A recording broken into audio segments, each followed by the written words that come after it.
Well, earlier this week, Governor Kristi Noem announced a surplus of about $115 million.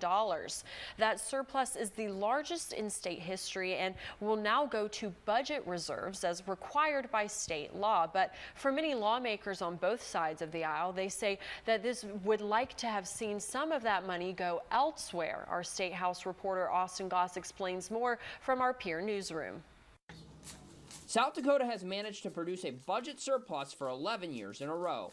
This year, a record of $115.5 million. The economy is great. We've got businesses coming in. We've got new people coming in. We are fully realizing our tax collections.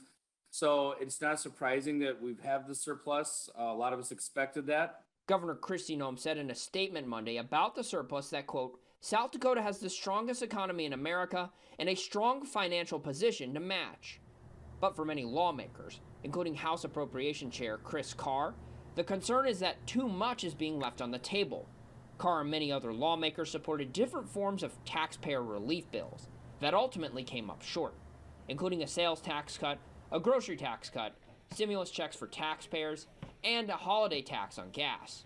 The governor, along with many other Republicans, opposed many of these efforts. We're seeing all this excess come in.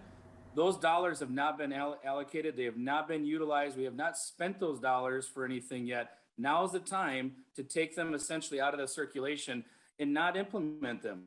How government grows is when we look at this and a lot of folks say, hey, there's an influx of dollars. Let's grow something. Let's increase something. Let's spend more. And pretty soon you've eroded that ability to take those dollars out of circulation and provide tax relief. Democrat Linda Duba says while her party supports getting rid of the grocery tax, she is concerned about ongoing expenses. Nevertheless, she wonders if those millions of dollars, now going into reserves as required by state law, could have been put to different use. Maybe we give a tax cut, or should we be further funding education? Should we be further funding mental health?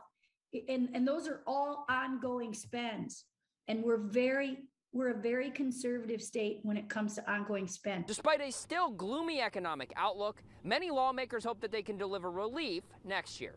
In Fort Pierre, I'm Austin Goss.